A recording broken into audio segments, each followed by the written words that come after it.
Buenas, ¿qué tal?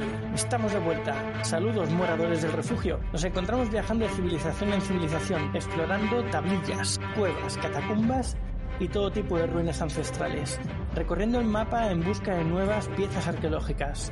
Hoy arribaremos a las civilizaciones espaciales, punto de partida de nuestra sociedad, eso sí, siempre acompañados de Alma Mínguez. Saludos, aventureros. Daniel Cordero. Muy buenas tardes, aventureros. Jaime Barón. Un saludo, aventureros. Y el que os habla, Víctor Vera. Bien, pues tras saludar como es debido y presentarnos al líder de los aliens, nos adentraremos dirección a la cantina, donde como es habitual nos sentaremos y hablaremos mientras llenamos nuestros estómagos. En el episodio de hoy hablaremos de los astronautas ancestrales. Bueno, la hipótesis de los antiguos astronautas, también conocida como hipótesis de paleocontacto, sostiene que seres extraterrestres han visitado el planeta Tierra y que estos han sido responsables en varios grados del origen y desarrollo de las culturas humanas, las tecnologías y las religiones. Otra forma de llamarlo es creacionismo alienígena. Una variante común de la idea es que la mayoría de las deidades en las religiones, si no todas, son en realidad extraterrestres y sus tecnologías fueron tomadas como evidencias de su condición divina. Los defensores de las hipótesis de los antiguos astronautas a menudo sostienen que los seres humanos son descendientes o creaciones de seres extraterrestres que visitaron la Tierra hace miles de años y que los seres híbridos de las mitologías antiguas son creados de estos seres alienígenas. Una idea asociada es que gran parte del conocimiento humano, la religión y la cultura vinieron de los visitantes extraterrestres de la antigüedad, en la que los astronautas antiguos actuaron como una cultura madre.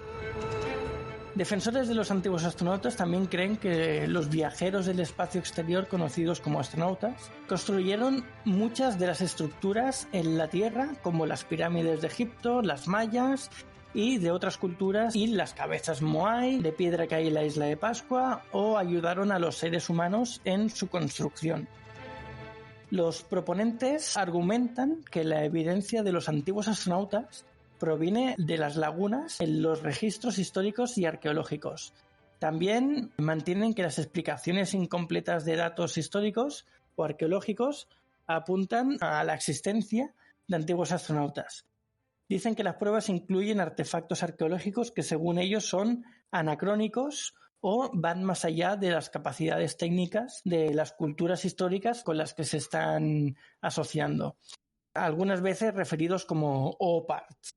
Obras de arte y leyendas que se interpretan como el contacto extraterrestre o con tecnologías extraterrestres. Ciertos académicos han respondido que las lagunas en el conocimiento contemporáneo no son una prueba de tales ideas especulativas y que muchas de estas teorías nacen a causa de una aproximación romántica y esotérica al mundo antiguo. Thomas Gold, profesor de astronomía, sugirió la hipótesis de la basura para el origen de la vida. Su hipótesis dice que la vida en la Tierra podría haberse propagado de una pila de residuos de los productos que descargaron por accidente en la Tierra hace mucho tiempo los extraterrestres.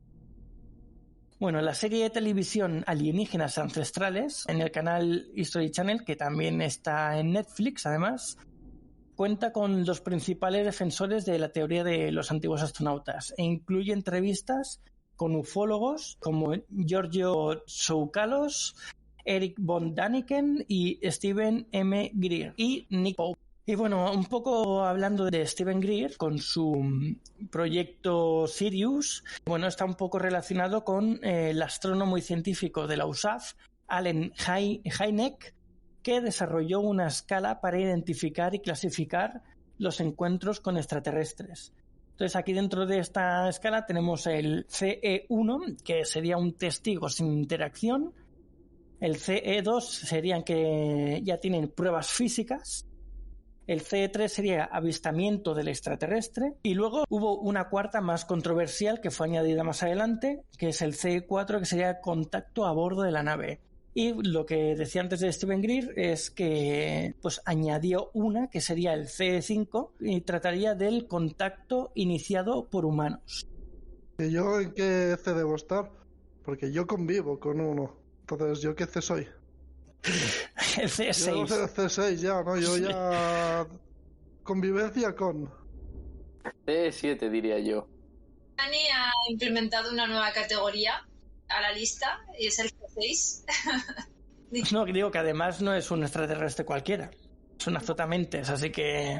Y la mascota del canal, por cierto.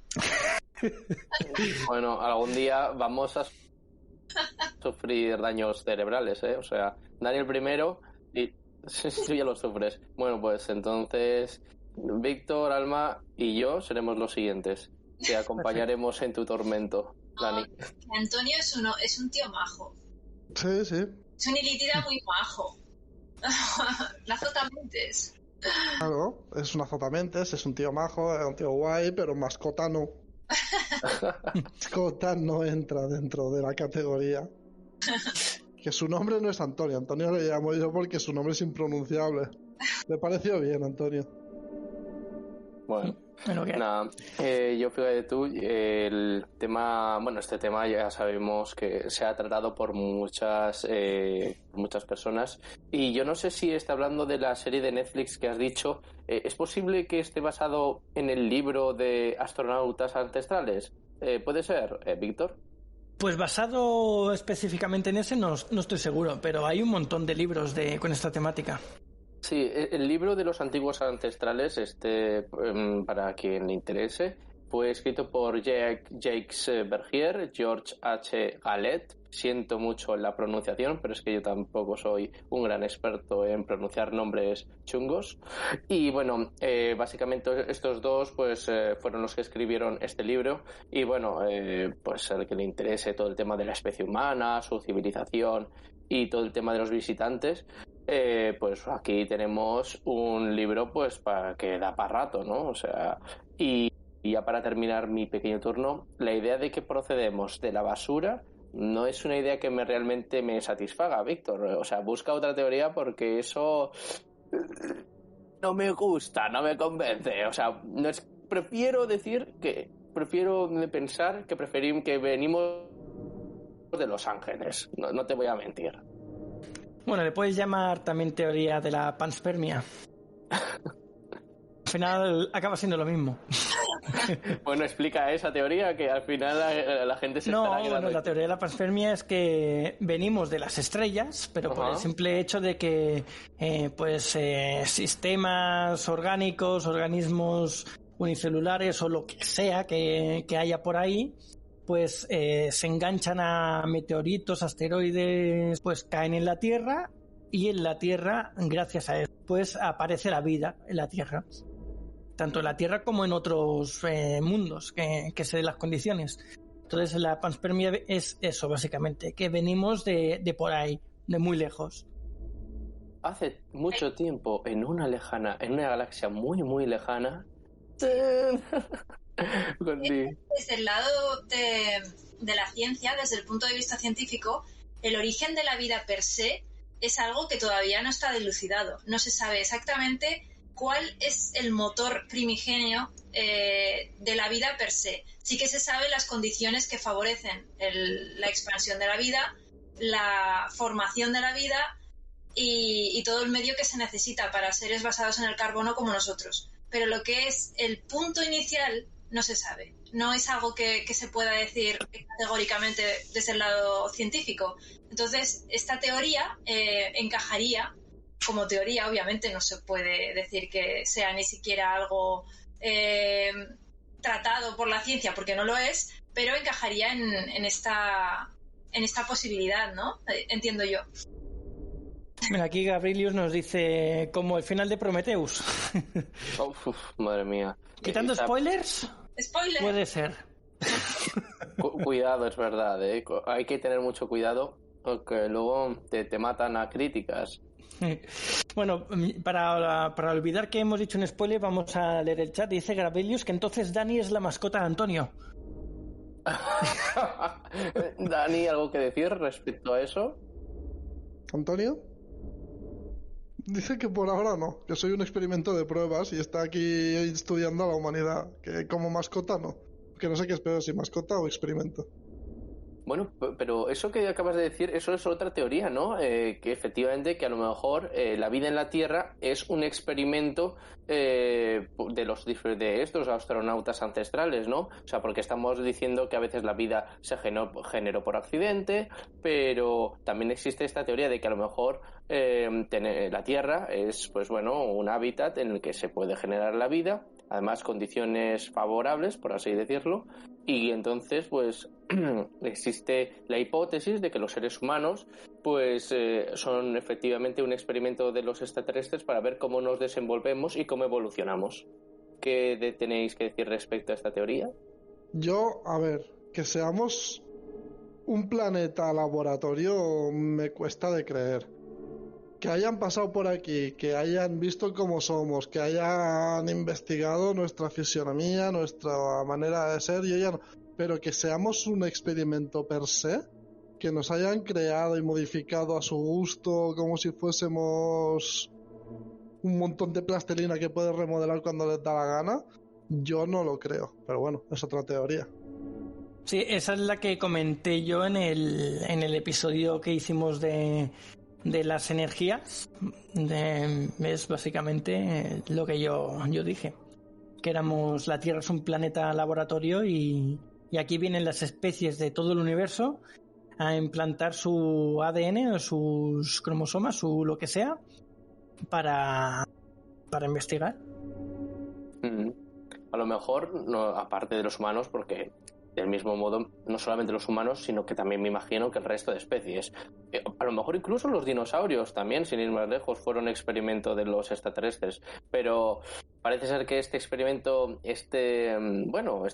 fue un tanto fallido y dijeron, se acabó, chicos, lanzamos el rayo destructor de la Estrella de la Muerte y aquí se acabó la tontería y reiniciaron el proceso.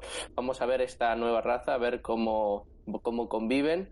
Y bueno, chicos, yo siento decirlo, pero yo iría apuntando el siguiente rayo de la Estrella de la Muerte, porque yo creo que vamos de camino a eso, porque la convivencia aquí hoy en día hay algunas personas en este mundo que dejan bastante que desear, así que yo no descartaría que en unos cuantos años, tal como vamos, con todo esto del cambio global y no sé qué, pues del cambio climático, quiero decir, pues que nos lanzaran otro rayo. O asteroide, si quieres llamarlo así.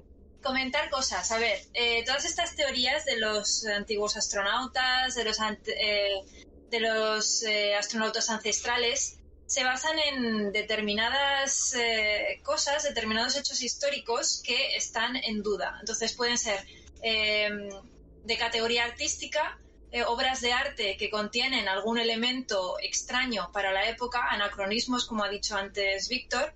Pueden ser construcciones que para la época era muy difícil que se hubieran producido, como pueden ser las pirámides, o pueden ser documentales, es decir, testimonios que nos llegan en documentos, ya sean papiros, ya sean libros, ya sean los evangelios incluso, en los que hay determinados párrafos, determinadas cosas que no son consistentes. Entonces es aquí donde determinados expertos en distintas materias pues han llevado una línea de investigación, digamos, distinta a la dogmática, a la normal, que es la histórica normal, y nos plantean pues esta existencia de seres extraterrestres previos a nosotros mismos incluso, que moldearon las civilizaciones. Entonces, ¿qué civilizaciones empezaron siendo moldeadas? Bueno, pues ya la presencia de estos dioses, como quieras verlo, que sería otra raza extraterrestre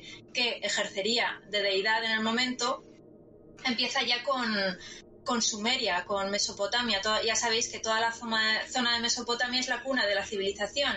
Hablamos de una civilización que comienza en aproximadamente el 8000 a.C. O sea, tenemos una civilización que ya estaba en el Neolítico cuando prácticamente el resto del mundo estaba todavía en el Paleolítico. Entonces, ya en este momento ya encontramos teorías de astronautas ancestrales que nos cuentan que en Mesopotamia surgió realmente como la intervención de unos Anunnaki, unos seres que venían de un planeta llamado Nibiru, que bajaron a la Tierra y establecieron una serie de bases, una serie de una serie de emplazamientos y concretamente creo que era un número de 50, no me acuerdo cuál era la teoría, pero creo que era un número de 50 y se establecieron en la Tierra. Entonces a los oriundos de la zona, que sería la zona mesopotámica, pues ya le dieron muchos adelantos, les dieron artefactos, les dieron manera de construir, les dieron...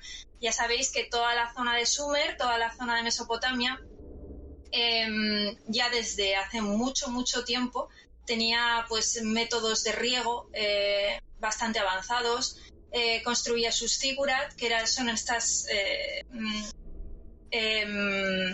pirámides escalonadas bastante impresionantes y de una altura muy grande, y tenían un sistema social pues también muy avanzado, ¿no? Entonces esto lo que dicen las teorías de los astronautas ancestrales es que precisamente fueron estos Anunnaki los que llegaron y colonizaron, por así decirlo, y ofrecieron su conocimiento. Otra de las cosas que tiene en común toda esta presencia extraterrestre ancestral supuesta es que vinieron para ayudar a la humanidad, es decir, estuvieron con nosotros y ofrecieron un servicio, fueron deidificados y bueno, esto encontraremos similitudes con la serie de Stargate, la película de Stargate, que plantea unos dioses que son extraterrestres y actúan como dioses, que son precisamente nuestros dioses. Entonces, todas estas teorías incluyen todas las civilizaciones antiguas, no solo Sumer, incluso los acadios, después en Mesopotamia, después tienes los egipcios, que veremos que hay muchos testimonios, muchos artefactos extraños, anacrónicos en Egipto, y en fin, tenemos todas las culturas mesoamericanas, entre ellas pues la inca, la azteca, todas estas, y tenemos también las civilizaciones ya de la zona de Asia, de la zona pues incluiríamos pues todas las oceánicas, ahí están los Moai que ha contado antes Víctor. Bueno, son una serie de manifestaciones que se dan a lo largo de todo el mundo que estas teorías unifican como presencia de entidades extraterrestres que trajeron algún tipo de conocimiento. Y bueno, yo creo que a grandes rasgos es esto. Luego ya podríamos entrar a hablar concretamente qué clase de artefactos, qué clase de anacronismos hemos encontrado para llegar a estas conclusiones en general, porque claro, son cosas bastante precarias de decir, ¿no? Entonces, ¿en qué nos hemos basado? Pero así a grandes rasgos, pues es lo que puedo decir así globalmente. No, me ha gustado ahí el globalmente. Luego, un pequeño apunte. El tema de Nibiru, que lo has mencionado, obviamente hay muchos libros, pero hay un libro de lectura que yo en su momento me leí, creo que fue escrito por Carlos Gran y Manuel Tristante, si no me falla la memoria, y bueno, pues efectivamente va narrando un poco lo que tú has comentado, ¿no? De que pues estos extraterrestres pues es un planeta de los que los Anunnaki descienden, y nada, pues y un profesor, solamente una pequeña sinopsis, sin revelar ni hacer ningún tipo de spoiler, el profesor llamado Gregorio, ayudado de su ayudante, pues bueno, van recapitulando o recopilando información sobre los diferentes sitios, o sobre todo en Sumeria, donde pues hay también grandes construcciones, y entonces para pues todo este tipo de investigaciones para demostrar que efectivamente existieron o que una vez los Anunnaki estuvieron en el planeta Tierra. Muchos sitios, muchos lugares en el mundo de donde podemos sacar teorías o especular, o por ejemplo en Pumapunku, en Bolivia, así como en otros sitios donde hay espectaculares construcciones antiguas y demás. Pues las piedras están cortadas quirúrgicamente y las herramientas que tenían en esa época, pues como muy modernas, eran de cobre. Claro, ese material es demasiado débil como para cortar, por ejemplo, andesita u otro tipo de piedras o minerales. Entonces, ¿cómo lo hacían? ¿Cómo eran capaces de cortar piedras con eso quirúrgicamente? Porque es que entre piedras es que no cabe ni una hoja de papel. Entonces, de algún modo lo tenían que hacer. Llegando así a alguna conclusión rápida, he pensado, ¿el cobre para qué lo utilizamos nosotros actualmente? Pues se utiliza para para electricidad, para los cables eléctricos están hechos de cobre. ¿Podríamos pensar que en esa época utilizaban la electricidad en el cobre para hacer este tipo de cortes? ¿De alguna manera? O sea, para ellos esto sería magia, o sería... no sé cómo lo definirían, magia o alguna divinidad, alguna cosa divina, ¿no? Para conseguir esto. Esto que comentas a mí me hace pensar directamente en las lámparas de Dendera. No sé si las conocéis. Son como una especie de bombillas que parecen claramente bombillas, que aparecen en algunos relieves de la tumba de Hathor en Egipto. Entonces, estas bombillas se ven como si fuera una especie de, pues la típica bombilla ovalada y más ancha en la parte superior y una parte más estrecha, y en medio incluso se ve como una fibra de cobre. La típica fibra de cobre que vemos en las bombillas, pues aparece. Si lo buscáis por internet lo encontraréis fácilmente. Entonces aparecen distintos grabados en las paredes de la misma tumba. Entonces se ha llevado a pensar qué tipo de tecnología, por ejemplo, poseían en el Antiguo Egipto y qué anacronismo es este. Esta es una de las razones por las cuales también se ha llegado a pensar que hubo una intervención de otro tipo o de otra civilización extraterrestre alienígena que pueda haber dado esta tecnología, por ejemplo, porque si no, porque estaba ahí. Aparte, en Egipto encontramos muchas otras manifestaciones que si queréis, luego lo comentamos. Pero me ha hecho pensar justo en eso. En la representación esta que tú comentas, la fibra que hay dentro de la bombilla se representa como una serpiente así un poquito retorcida, ¿no? Dentro de la bombilla. Es curioso. Y yo lo que iba a comentar es que todo lo que decís es totalmente cierto. O sea, ya en tema de construcciones, estructuras, como dices tú, Víctor, los cortes de las piedras, las propias estructuras, el peso de dichas piedras, la tecnología que, como mencionáis sobre las lámparas estas, que inexplicablemente tenían el conocimiento en esa época, pero es que además luego también tenían un montón de conocimiento de astrología y de otros conceptos que para esa época, con los utensilios y los medios que tenían, eran muy difíciles de poder comprender. Entonces, como si les hubiesen estado explicando y dando información y tecnología para avanzar como civilización. Sí, además de esa tengo aquí apuntada una que sobre el tema de la astrología o astronomía, que es curiosa también. Pero volviendo al tema este que decía, para la época en la que estaban, este tipo de herramientas, quiero decir, las de cobre con electricidad, pues sería como un OOPAR, ¿no? Un OOPAR es un objeto fuera de tiempo. O sea, que la tecnología de ese objeto no cuadra con la datación en la que debería estar. Y bueno, es algo raro.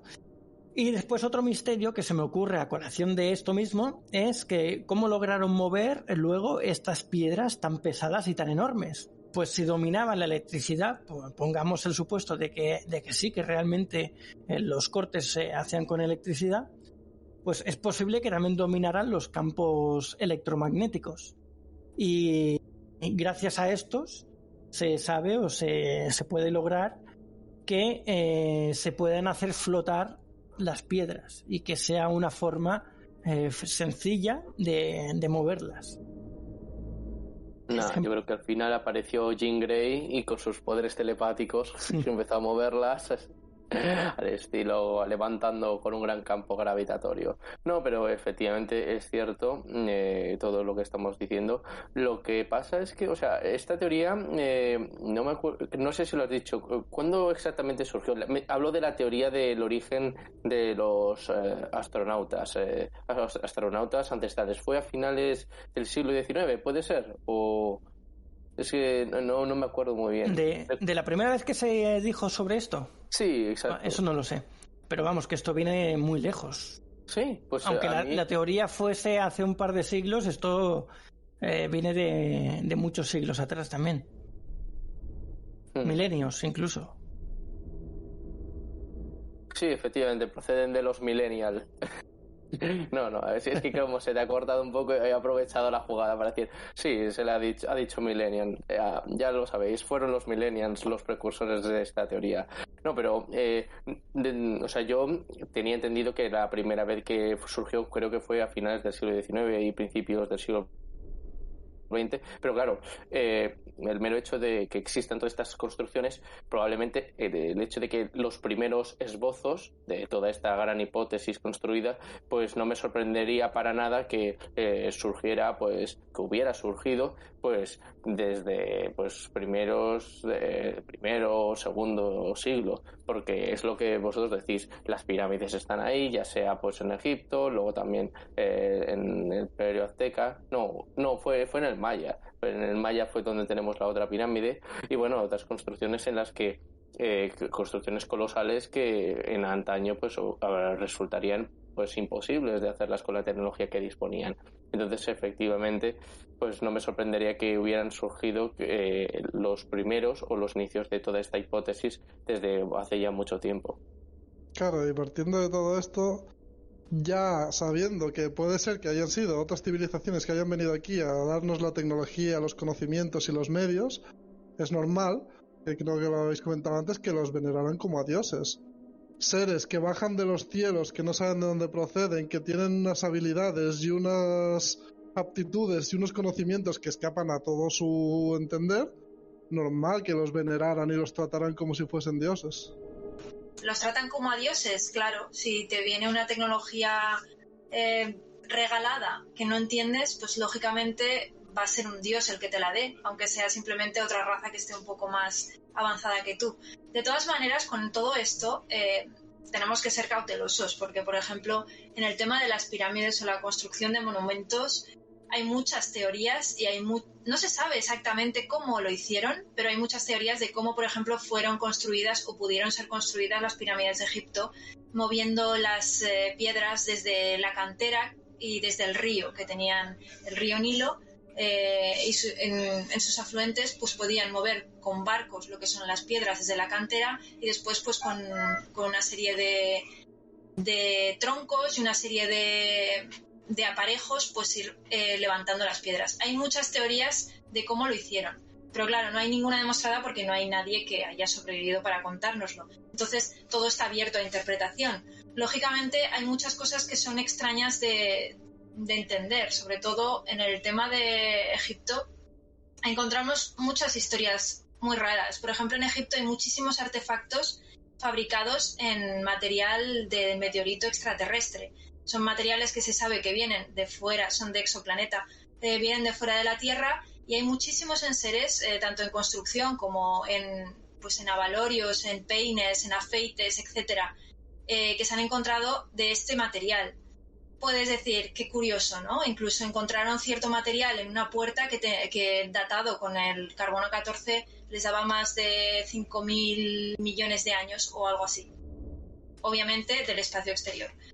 Pero claro, esto puede ser fácilmente explicado si tenemos en cuenta que, por ejemplo, hubiera caído un meteorito de gran tamaño o varios meteoritos en la zona del Nilo y pudieron haber ser recogidos por las clases gobernantes como algo muy especial y de hecho construir cosas con ellos porque realmente tenían cierto valor. Entonces no podemos ni salirnos ni de la lógica y la racionalidad ni tampoco descartar nada. Es ahí donde entran las teorías y donde todo tiene cabida. Yo siempre digo que hay que estar abierta a todo, pero tampoco dejarnos seducir únicamente por una visión que pueda ser muy romántica como es esta, pero tampoco tiene fundamento que podamos decir esto fue así. Dicho esto, pues efectivamente tenemos muchos ejemplos de cosas raras que se han dado a lo largo de la historia y que pueden ser atribuidos a extraterrestres. También en la civilización hindú, en los escritos del Mahabharata y demás, encontramos grabados, encontramos pinturas de naves que no son naves per se, pero si tú las ves son como canoas que viajan por el cielo. Entonces esto ha sido interpretado como que realmente son naves. Se ve a los dioses incluso en barcos que van volando por el cielo atacar con rayos a otros barcos que van volando por el cielo, lo cual se puede interpretar como una pelea cósmica entre varias civilizaciones con tecnología espacial. Todas estas cosas son las que han alentado este tipo de pensamientos, este tipo de teorías. También en la Atlántida, lo que es la Atlántida, se dice que realmente lo que pasó es que la Atlántida no era una ciudad per se, sino que era una nave que salió volando y al final, de hecho, en la serie de antiguos astronautas del canal Historia de National Geographic, que yo lo digo porque en el canal Historia lo que más hay es programas de astronautas ancestrales, más que de documentales normales de historia. Es muy curioso, yo siempre me encuentro con eso. Entonces, uno de los programas, por ejemplo, me acuerdo que era precisamente dedicado a la Atlántida y a cómo esta ciudad realmente no existe en el planeta Tierra porque no era otra cosa que una nave espacial que salió volando en cierto momento y por eso pues ya no la tenemos aquí y simplemente pues cosas así. Otro suceso que se ha encontrado, que es el astronauta de Palenque, en México, en la losa de Pacal. Y bueno, hay un documental por el doctor Francisco Jiménez del Oso del petroglifo maya, que parece ser que es la única pirámide maya en la que se ha encontrado un cuerpo, o sea que es la única pirámide tumba que hay. Y la losa que tapaba donde estaba el cuerpo, hay un petroglifo que representa o parece representar, y además bastante fácil de ver, pues a una persona en una nave espacial, o en algo que se interpreta como una nave. Entonces es un ejemplo bastante curioso de cómo una cultura como es la maya pues representa a un dios, ¿no? que viene y parece que se va con una nave espacial. Porque además creo que en la cultura maya el nombre que le dan a ese dibujo, a ese petroglifo, es desde el inframundo hasta el cielo o algo así, creo que se llama. No estoy seguro del todo. No sé, pero exvotos así de tipo que parecen astronautas no solo han aparecido en Mesoamérica, sino también encontramos algunos ejemplos, por ejemplo, en culturas asiáticas como la misma japonesa. Hay unas figuritas que si tú las ves, a ver, son interpretables, por supuesto, pero parece un señor con una escafandra que pudieras pensar o bien que es un astronauta o bien que es un buzo pero con traje de buzo ya del 1800 para arriba, y lo encontramos en culturas pues digamos neolíticas. Entonces esa es la curiosidad, no solo hay astronautas en Mesoamérica, sino también aparecen en determinadas representaciones artísticas en muchas civilizaciones. Entonces es una curiosidad, realmente. Todo aquí ya entraríamos en el tema de la pseudociencia. Para los que no lo sepáis, esto es todo tipo de creencia o afirmación que, pues bueno, que viene, que va en contra del método científico. Entonces, o sea, es totalmente incompatible. ¿Por qué motivo? Porque dicha afirmación o creencia no se puede demostrar. Entonces, aquí, como tú bien dices, Alma, pues obviamente es necesario tener la mente abierta, porque solamente teniendo una mente abierta pues podemos plantearnos todo tipo de posibilidades y claro, si nos planteamos posibilidades, es solamente planteándonos posibilidades, haciendo esto pues es como se han dado los diferentes descubrimientos. O sea, por ejemplo, antes se creía que la Tierra era plana, pero planteando las diferentes posibilidades es como se descubrió el tema de que la Tierra era redonda o achatada por los polos, como se suele decir. En cualquier caso, yo he estado mirando un poco más y creo que el primer científico que dio con esta teoría o la expuso de manera más sólida, creo que era Wilkins con W, y entonces esto fue, no sé si en 1954, y ya pues claro, a partir de ahí pues como ya empezó a exponer de una manera más profunda que cualquier que se hubiera hecho de manera antaño, pues entonces se le empezó a dar bastante bombo ya en los años 60 del siglo XX. Entonces, pues claro, a partir de ahí pues ya empezaron a ver, pues la gente empezó a hablar más de esto y todo tipo de las teorías que hemos estado mencionando hasta ahora pues salieron a la luz. En el chat nos dice Gabrielius que aquí en España tenemos un astronauta tallado en el pórtico de la catedral de Salamanca, aunque es de su restauración de los años 90, pero bueno. Si es restauración, a lo mejor sí que estaba antes no tan claro, lo pusieron un poquito más claro. A saber. Y bueno, volviendo a Japón, que comentabas antes, Alma, en Japón dicen que de haber recibido su civilización, la civilización japonesa, de un pueblo llamado Dogu.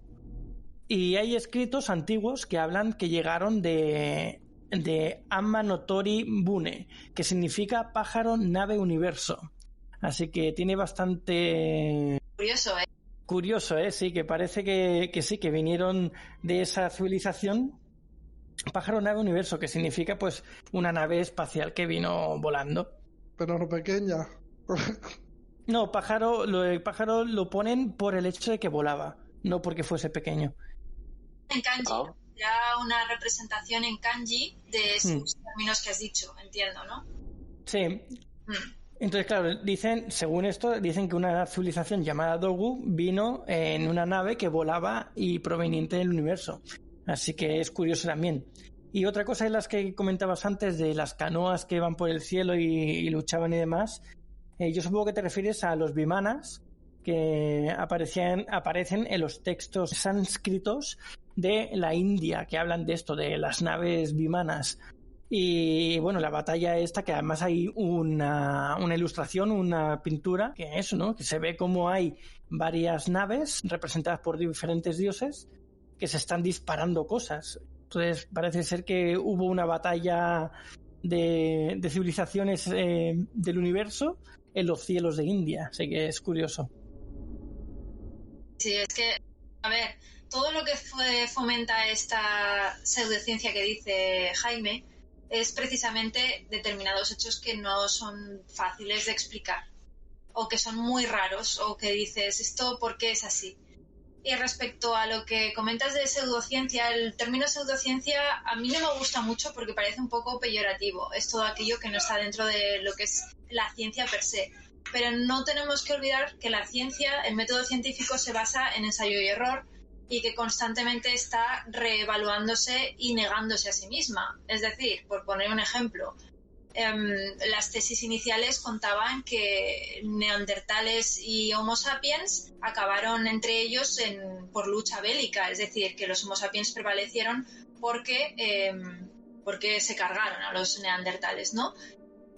Ahora se sabe, la ciencia arqueológica entiende que realmente fue más una aculturación, es decir, se fueron aculturando los neandertales, fueron reduciendo su número simplemente porque los homo sapiens proliferaron más. Entonces, ¿con esto qué quiero decir? Que la ciencia se va reescribiendo. Entonces, ¿qué es pseudociencia y qué no? Simplemente pseudociencia es todo aquello que no está demostrado en el momento actual como ciencia. Pero tampoco podemos decir que la ciencia sea algo escrito sobre piedra, porque la ciencia, ya te digo, que lo que hace es revisarse a sí misma constantemente.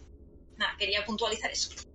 No, está bien, porque es importante dejar las cosas bien claras, porque la pseudociencia, como bien has dicho, o como hemos estado hablando, pues bueno, la única razón por la que el método científico no toma en serio la pseudociencia es porque, pues bueno, la mayoría de veces algunas van más acertadas que otras, pero a veces es cierto que está llena de cosas disparatadas y, bueno, es cierto que algunas son tonterías, pero oye, que a veces lo más disparatado pues es verídico, o sea, que no hay que cerrarse ventanas ni puertas, porque a veces aquello que consideramos lo que creemos que es lo más imposible resulta que es lo que realmente lo que está sucediendo. Entonces, por lo tanto, pues lo dicho, que siempre tenemos que tener mente abierta.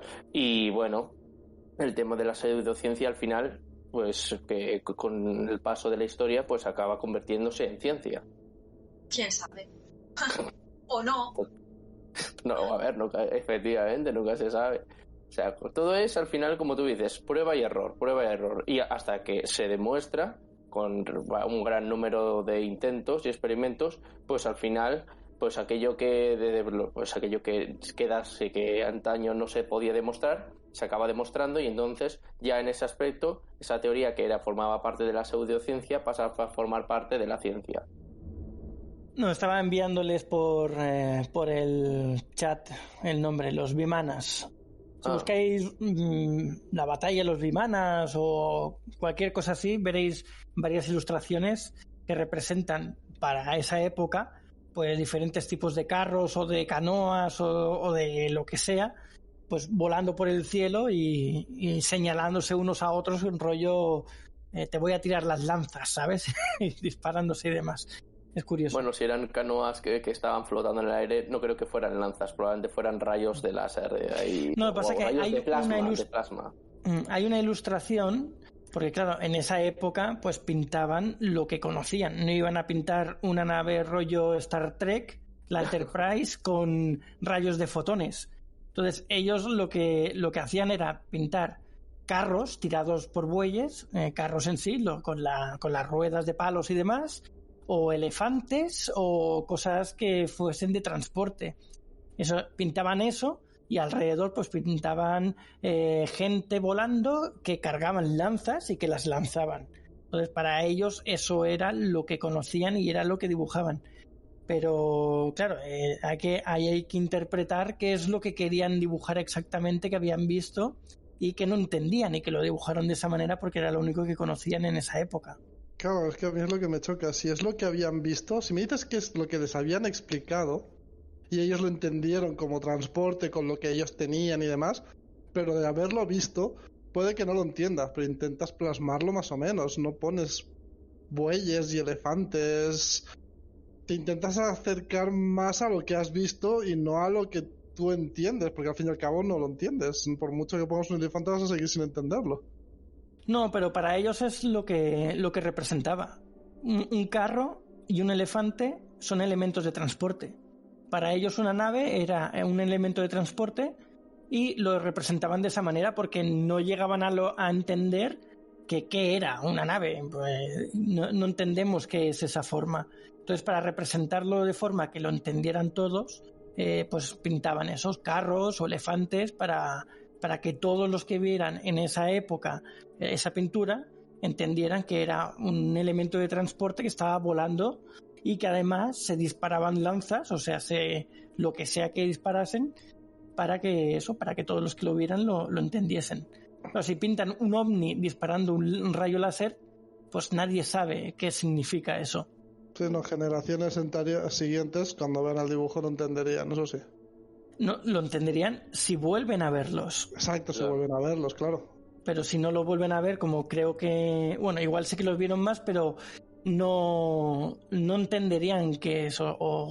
porque seguirían siendo objetos raros, tirándose cosas unos a otros, entenderían que se están peleando, pero no sabrían qué es. Entonces lo representaban así, para saber ellos qué es lo que están pintando. Creo que hay una película en la que, pues, no me acuerdo del nombre, pero es básicamente, pues, vienen las generaciones de hoy en día están, pues, efectivamente interpretando, pues, los gráficos que en su día pintaron, pues, las generaciones ya antiguas, o sea, quiero decir, las culturas antiguas. Y entonces una de estas, pues resulta que un investigador, pues en la película se da cuenta de que hasta ese momento se había hecho una interpretación errónea, porque lo que eran canoas flotando en el agua realmente eran canoas flotando en el aire, y entonces a partir de ahí todo el mundo se queda en shock porque ves que el investigador se da cuenta y consigue demostrar que los trazos que se podían ver como agua en ese momento, el investigador consigue demostrar que lo que se ve en realidad es aire, porque a través de otro gráfico que él ve, pues vemos que el gráfico en otra pintura es como el mar es como más picudo, y luego el del aire es como más redondeado, más ovalados. Entonces en todo esto que decimos es interesante porque claro, es muy importante, o sea, cómo podían representar estas civilizaciones lo que veían, cómo podían representar la tecnología que para nosotros es bastante, bueno, no natural, pero bastante, al menos sí sería natural en las películas de ciencia ficción, pero que lo que quiero decir es que para ellos debía ser extremadamente complicado el mero hecho de representar todo aquello con las herramientas que tenían. Primero por el tema de las herramientas y segundo por la mente que tenían, porque como para conseguir hacer que la gente entendiera lo que ellos habían visto. Sí, es por ejemplo lo que comentaba antes de la losa del petroglifo de México, ¿no? En su día dibujaron tal cual lo que vieron, pero claro, ellos no entendían que era eso. Si hubiesen dibujado los mayas pues un carro tirado por bueyes, pues ellos mismos interpretarían que ese dios iba en algún método de transporte que no entendían. Nosotros ahora sí que lo interpretamos así, pero claro, para ellos el dibujar lo que vieron solo lo entenderían aquellos que lo vieron realmente. Si un pueblo vecino no lo ha visto y ven ese dibujo, no entenderán qué es lo que están representando ahí. Entonces es curioso. Después, otra cosa relacionada con lo que ha dicho Daniel antes, que es lo de la astronomía. Por ejemplo, los dogones en Mali vieron cómo se movía una estrella que ahora sabemos que es Sirio B y Sirio A con un ciclo de 50 años. Claro, en aquella época no tenían telescopios, no podían ver eso, pero lo sabían. De alguna manera descubrieron la forma de averiguarlo o se lo dijeron, alguien se lo dijo, porque no tenían otra manera de saber cómo puede ser que estas dos estrellas tengan este ciclo de 50 años. Y el simple hecho de que sepa que existan. Te digo que la historia es cíclica. Pensamos que es lineal, pero no es lineal.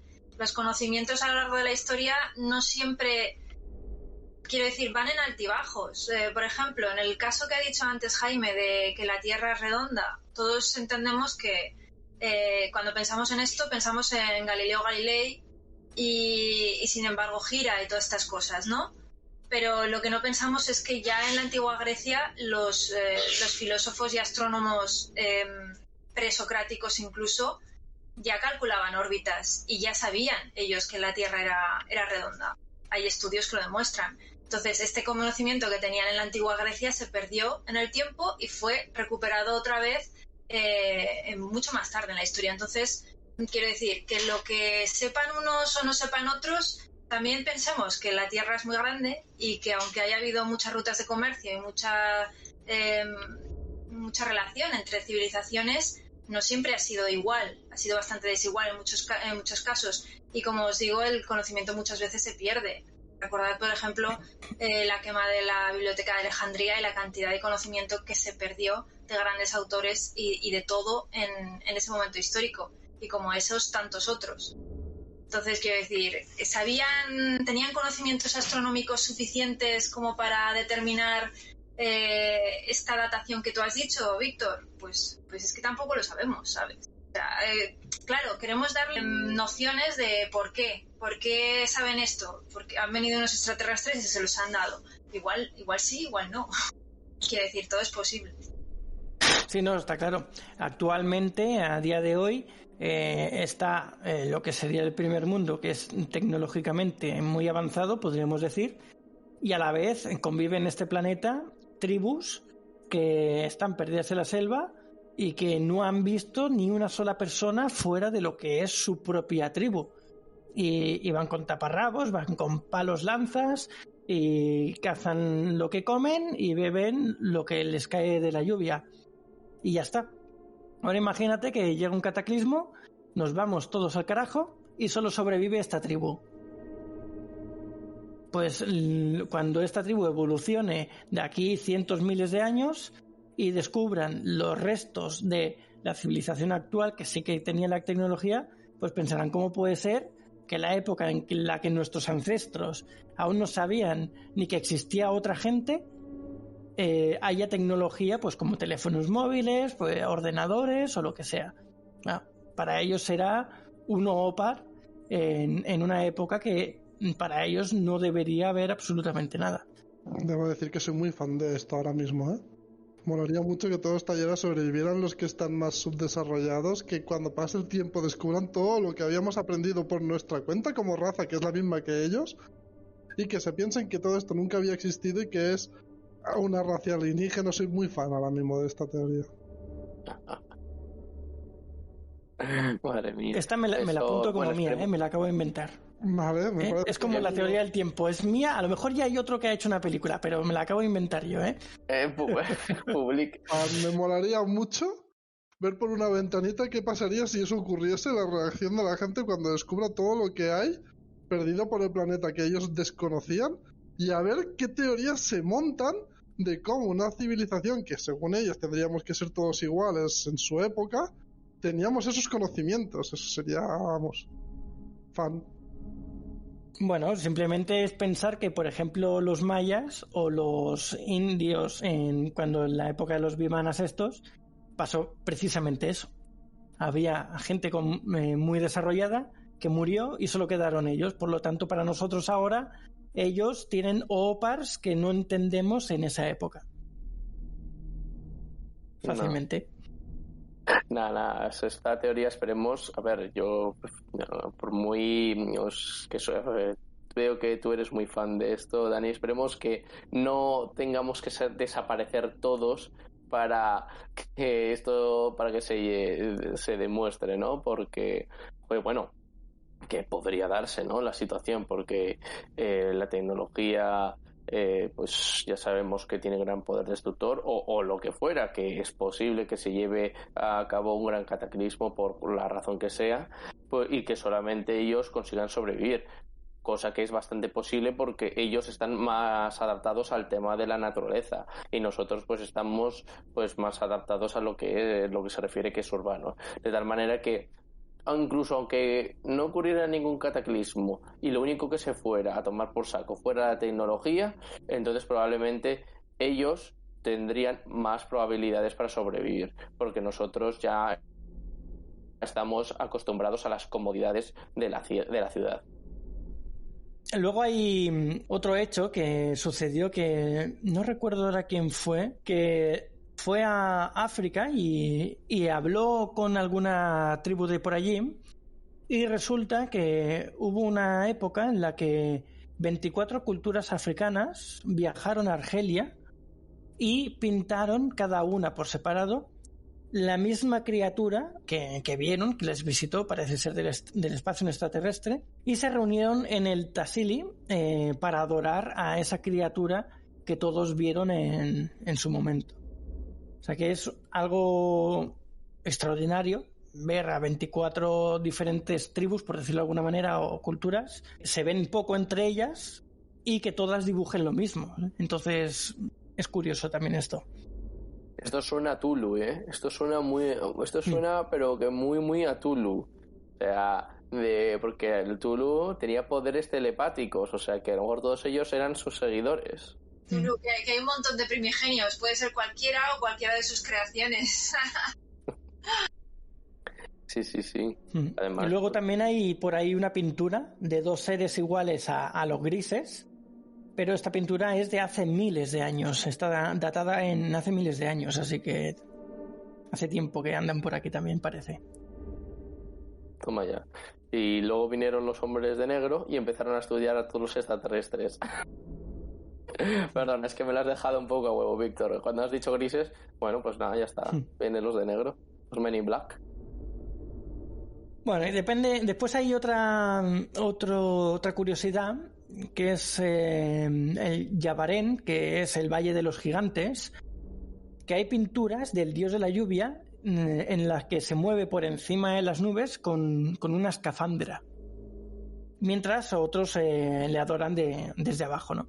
Y que parece ser que ya en otras épocas dibujaban a los dioses con escafandras. Es curioso también.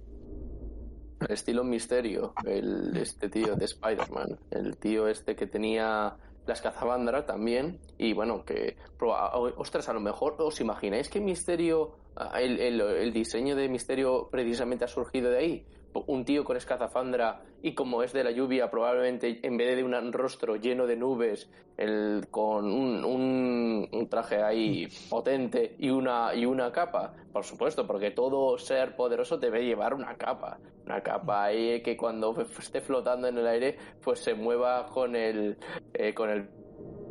viento. O sea, ¿os imagináis? Porque podría ser, todo, recordemos que todo se retroalimenta.